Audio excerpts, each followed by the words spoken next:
Good morning, dear students.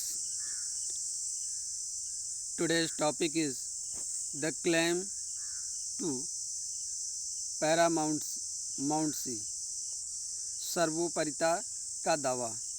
अब east India company अपने आप को सर्वश्रेष्ठ होने का दावा करती है।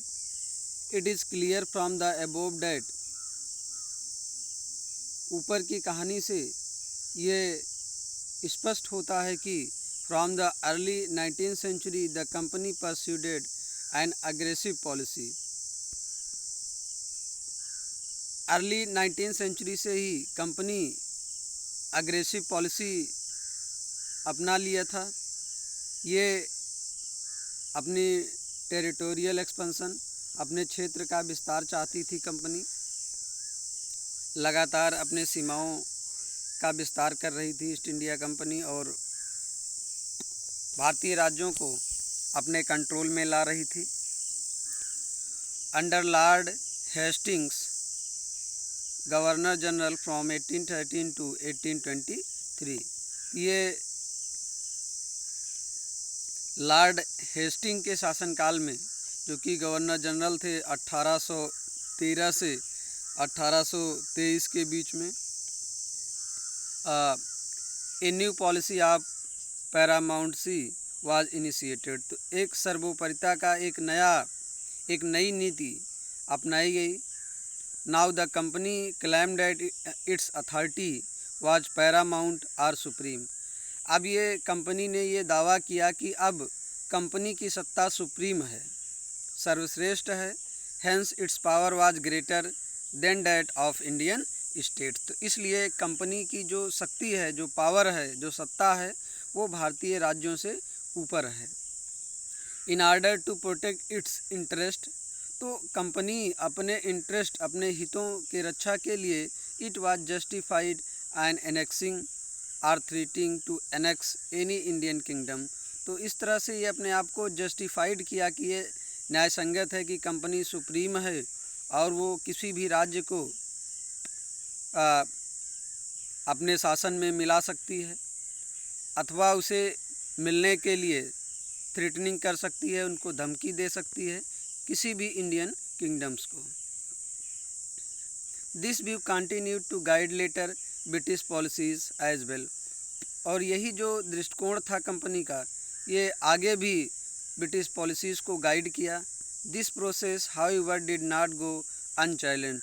तो वैसे तो जो कंपनी ये प्रक्रिया अपनाई थी, इसको अनचैलेंज नहीं जाने दिया। मीन्स कि ऐसा नहीं था कि कोई राज्य इस पॉलिसी को चुनौती न दे। फॉर एग्जांपल, उदाहरण के लिए, when the British tried to annex the small state of Kittur. तो जब ब्रिटिश राज्य ने, मीन्स कंपनी ने, ये एक स्मॉल स्टेट ऑफ कित्तूर के एक छोटे से राज्य को कंपनी में मिलाना चाहा, इन कर्नाटक टुडे, आज ये कर्नाटका में है।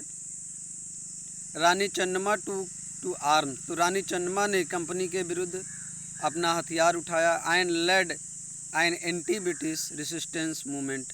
इसके बाद इन्होंने अंग्रेज़ों के खिलाफ लड़ाई प्रारंभ कर दी, अंग्रेज़ों के खिलाफ आंदोलन प्रारंभ कर दिया। She was arrested in 1824। उसके बाद उनको 1824 में अरेस्ट किया गया एंड डाइड इन प्रिजन इन 1829। और उनकी जेल में ही 1829 को मृत्यु हो गई। बट रायन्ना ए पुअर चौकीदार आप संगोली इन कित्तूर। तो कित्तूर के संगोली में रायन्ना एक पुअर चौकीदार था, एक गरीब चौकीदार था। Carried on the resistance. इसके बाद रानी चन्नम्मा के बाद ये रायन्ना अंग्रेज़ों के खिलाफ लड़ाई जारी रखा, अंग्रेज़ों के खिलाफ आंदोलन जारी रखा विद पॉपुलर सपोर्ट। तो लोगों के मदद के द्वारा ही डिस्ट्रॉयड मैनी ब्रिटिश कैंप। तो बहुत सारे ब्रिटिश कैंप को नष्ट किए एंड रिकॉर्ड्स, और बहुत सारे ब्रिटिश के रिकॉर्ड्स को और उसके कैंप को नष्ट किए, डिस्ट्रॉयड किए।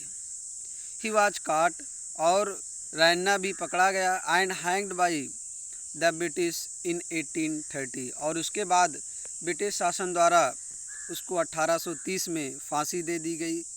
You will read more about several cases of resistance later in the book. तो आगे इसी किताब में आपको बहुत सारे आंदोलन के बारे में पढ़ने को मिलेगा। In the late 1830s the East India Company became worried about Russia. उसके बाद लेट 1830s में ईस्ट इंडिया कंपनी रसिया से लेकर काफ़ी चिंतित थी। इट इमेजिन डैट, और कंपनी ने ये सोचा कि that Russia might expand across Asia. तो रसिया ये अक्रॉस एशिया को पार करके भारत में भी एंट्री कर लेगी, means and inter India from the north west. तो रसिया का जो विस्तार हो रहा था, ये इसको कहीं डर था कि ऐसा ना हो नॉर्थ वेस्ट साइड से इंडिया पर भी अपना अधिकार जमाने लगे। ड्राइवन बाय दिस फियर, इसी भय की वजह से the British now wanted to secure their control over the north west. तो इसी भय की वजह से ब्रिटिश शासन अब ये चाहता था कि उसका कंट्रोल नॉर्थ वेस्ट साइड में ही हो ताकि रसिया भारत पर अपना अधिकार न जमा सके। दे fought a prolonged war with Afghanistan. इसके बाद उधर नॉर्थ वेस्ट साइड में जो अफ़गानिस्तान था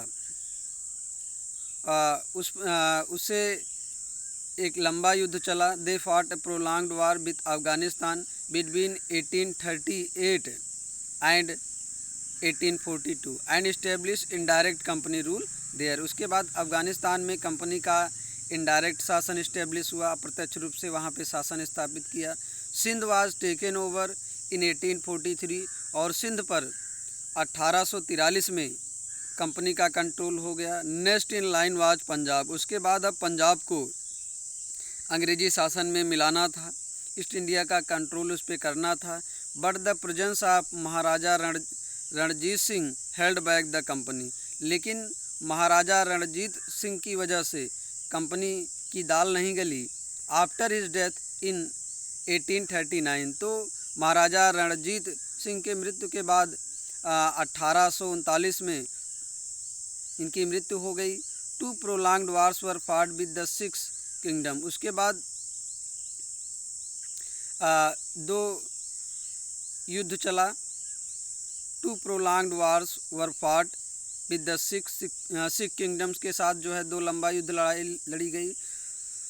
दो लड़ाइयाँ लड़ी गई। अल्टीमेटली इन 1849, और अंत में 1849 में पंजाब वाज एनेक्सेड, और अंत में पंजाब पर भी कंपनी का शासन स्थापित हुआ।